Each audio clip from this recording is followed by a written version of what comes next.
Good afternoon. Today we will be talking about how parents are instrumental in the educational process and how best to include them. Today I'm your host, April Ivy, and today I'm joined by Taylor Campilano, Chelsea Smitherin, and Ashley Gray, and we will be discussing some articles that we've read and how the authors suggest that you best include parents. So, good afternoon, ladies. Hey, good afternoon.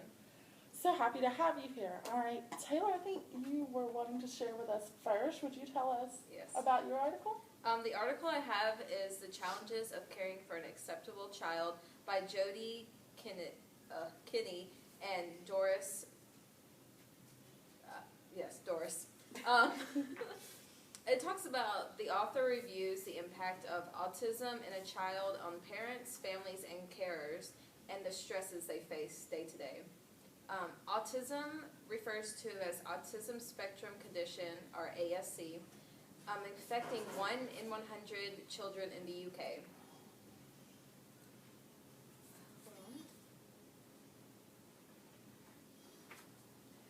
Nurses can find caring for children with ASC and their families challenging, especially in their roles as a provider. Parents typically express many emotions when a child is diagnosed with ASC. They deal with emotions, shock, disbelief, and upset, fear, and guilt.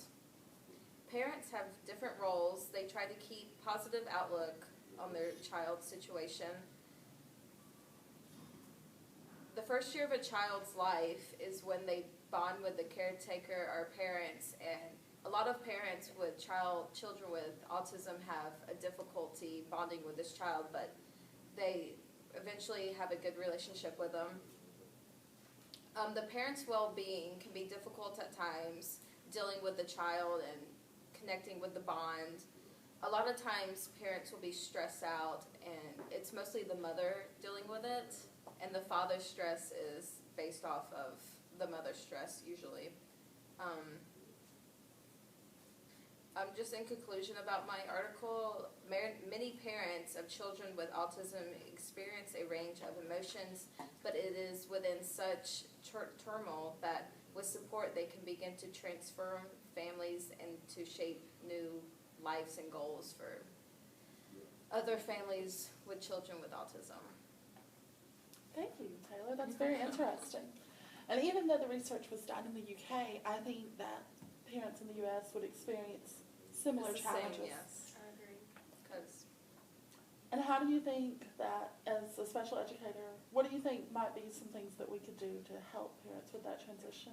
Just educate them more. When they find out that their child has autism, you can be placed into a school at the age of 3 and just give them that information to know that people are out there to help them when their child's still very young.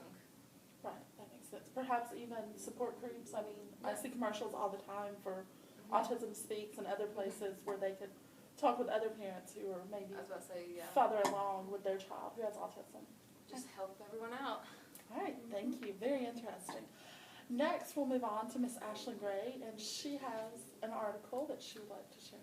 My article is titled, Encouraging Discussion Between Teacher Candidates and Families with Exceptional Children. It's kind of based off what Taylor's was, but it deals with the FAF, which is Families as Faculty, and it's when the teachers go and, I guess, see the children outside of school and see what, how the families do a day-to-day routine and stuff. And I think all teachers should strive to, not even just for special needs, but get to know their kids outside of the classroom either way. This study was investigated with 33 student FAF reflections. The students were told not to have questions prepared for the interview with the parents, but just learn straight through the experience.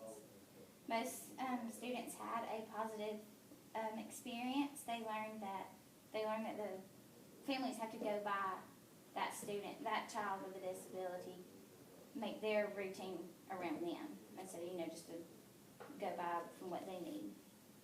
And kind of like Taylor's, this is when the parents get frustrated with the teacher, and especially when the teacher's not as flexible, I guess, with that child. Pretty much just the educators who accept the parent's assistance tend to create more effective learning in their classroom and outside the classroom. That's pretty much it. Very important. We all know, we've all seen those teachers who think they're the expert and don't want to accept input from the parents. How do you think, as an educator, what ways would you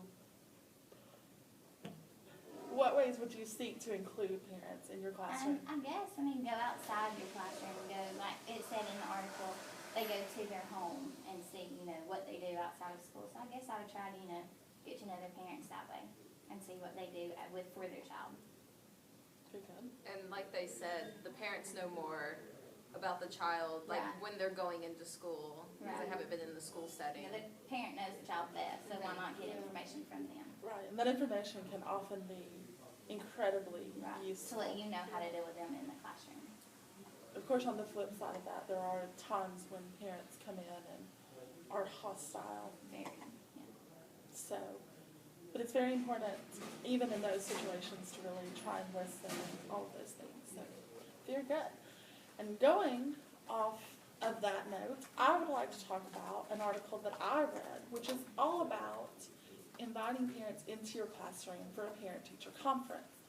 The information in my article was not necessarily geared just toward special education, but could also be used in the general ed classroom. The article is called Parent-Teacher Conferences, and it was written by Roger L. Croft and Denzel Edge. And they talk about some things that you as the educator need to do before the conference. So the first thing that a teacher needs to do is that the conference needs to be scheduled at the beginning of the year. And they feel that research has suggested that this leads to better grades and better attendance and even less behavior problems. Because as we've been talking about, the parents and the teachers being partnered in the child's success is incredibly beneficial to the child. So if you have that conference at the beginning of the year, it just gets you off on the right foot with the parents, gets that relationship started early. The other thing they suggest is that you need to review the records. So you need to know as much as you can about that child coming into that conference. So if you see some problem areas in their academics or their behavior or whatever the situation is, then you'll be able to know that coming in, and you can start, as Barney Fife would say, you can nip that in the bud. You can have early intervention methods. It also helps you, if there's something in the record that's unclear, you can ask the parents about it, and they can also ask you questions. So some of the areas of the record that you would need to look at are the social factors affecting the child. Do they live with two parents? Do they live with one parent? What's the socioeconomic status of their home? Do both the parents work? Are there siblings? Things like this can help you to know, when would be the best time to schedule meetings with the parents, if there would be a sibling in the home who would help watch the children for a meeting. And also, are they bilingual? So you would know that if they speak a language other than English primarily in the home, that when you're sending materials home, they need to be in that language. Or you could have a translator available for them to help them better understand what's going on with their child. And as a teacher, that's your responsibility. Another area that you should look at is, are there documented issues with the child socially? Do they have trouble working with other children? Is this something that you need to look at? And if there is, then you can ask the parent what they think contributed to this and what they think would be the best solution. Also, obviously, look at their academic records, where their grades are, what their strengths are academically, where they struggle, so that you know that coming in. And again, you can ask the parents, why do you think your child struggled? What do you think I could do to help your child in reading or in math or whatever the subject area is? You'll have access to the IQ scores, but you need to remember that an IQ score doesn't necessarily tell you everything you need to know about that child. So remember that the child could have been tired or not feeling well, or there could have been distractions in the room that maybe affected that score. So don't let the IQ score determine that you think a child can or can't learn. That doesn't tell you everything. Also, what their physical appearance is. So what size are they? Are they taller or shorter than the average student of their age? Would you need to adapt the height of a desk or table, the height of a chair? Are they larger physically? overweight, would there need to be adjustments made to their physical activity and PE? They just don't need to do it at the same level. Do they have sensory impairments? Are they blind, or do they have trouble seeing? Can they not hear well? In those cases, you could know that beforehand and know if they need to sit closer to the board, or if they always need to wear their glasses, or if they need, braille or tactile things to work with if they're completely blind, or if they need a translator to help sign to them if they're deaf. All of these things you can get from the record ahead of time and already know going in, and even ask the parents if a child has one of those, what sort of things their child has had before and what sort of things they think they might need. Of course, what do they look like? That'll help you in getting to know your student if you know that they're a boy or a girl, or they're blonde or they're brunette, whatever, how they look physically. Do they have any medical issues? If a child has an allergy, you need to know that. You need to know that they have the EpiPen, or however, that they can't have peanuts in the room. Those things are very important. If they have seizures, epilepsy, you need to know that could happen, so you know what to do when it does, and how to prepare your fellow students, because especially with young children, it could scare them. So all of those things. And then their attendance record. Are there certain times of the day that they're not there, or reasons? And then when you get ready to have a conference, of course, it's your responsibility to send a note home to the parents asking them to meet with you. And of course, that goes back, if you know beforehand that they speak another language, be sure you send it in that language, because otherwise they won't know what's going on. And it's not a bad idea to send home some tips for the parents, what you would like them to come with, their questions. Because parents are nervous too. Obviously, the teacher, especially in the beginning, you're nervous about the conference, but parents are nervous too. And you want to work when they come in for the conference to make them feel welcome in your classroom, put them at ease. So be sure that you go to the door and greet them. And of course, they would love to hear something positive about their child. So if you have a story or an accomplishment they've had, that would be a great thing to lead with. Really set the conference off on a good note. Be sure you seat them at the same level as you. Don't be sitting in your teacher chair and have them sitting in the small student chairs, because that'll make them ill at ease. They'll have to be looking up to you. Let them know about time constraints, because you don't want them to have all of these questions and they're trying to save them to the end and they don't know, and then they never get to tell you their questions or concerns. You can also talk with them about what their child is like, what they like to be called if they go by something different than, is in the records, how old they are, what grade they're in. If you're a special education teacher, obviously if you're a general ed teacher, you should know roughly. What's their personality like? Are they outgoing or introverted? Do they like to work with people, or are they quiet? Are they loud? Are they quiet?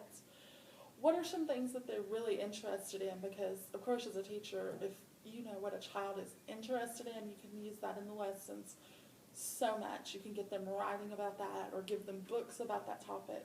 Really incorporate that into your work. Ask the parents to bring in some work samples from the child. And, of course, ask them if they have any questions or concerns. You really, really want to take this opportunity to get their input. And sadly, sometimes parents come in and they're already upset. For whatever reason, they've had a bad experience before, or they don't want to come to the meeting, whatever the reason. And the article also offers some tips for how to diffuse a tense situation. The first thing you need to do is you always remain calm, regardless of how upset the parent is, regardless of if they're cussing you or calling you names or whatever the situation is. You always have to be the professional and remain calm. You need to listen. Whatever it is that they're upset about, regardless of what you think about it, really take the time to sit down and listen to their concerns.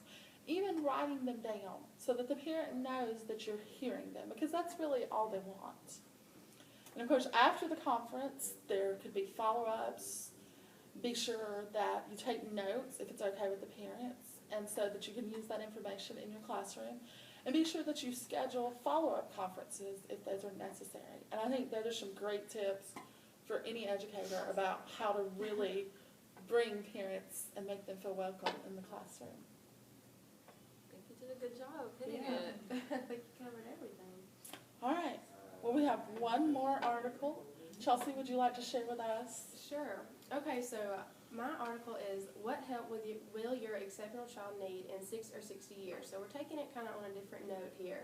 So many questions come into play when thinking about your exceptional child's future.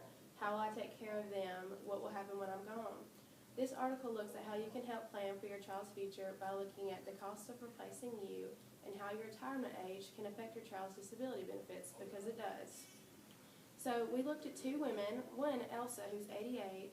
She is the main care provider for her son, and she's worried that after she passes away, he won't have the necessary funds to function, to stay in his group home.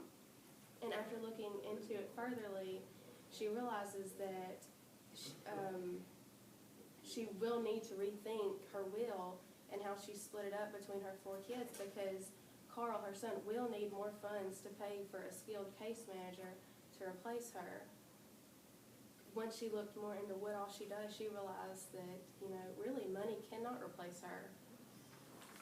Looking at another question to ask yourself is how your retirement age can affect your child's disability benefits. There are many factors that come into play when looking into this. You need to check to see if your child is eligible for Child Disability Benefits, CDB. The CDB amount paid to your child is based upon your Social Security benefits amount. So applying for early retirement Social Security benefits will not only reduce your monthly benefit, but also reduce your child's CDB for the rest of his or her lifetime, which, that's a big deal. So in conclusion, these questions are tough to sit down and answer, but they are both part of a sophisticated special needs planning process that can help ensure happiness for you, not only you, but also the duration of your child for his or her lifetime. Very important Yeah.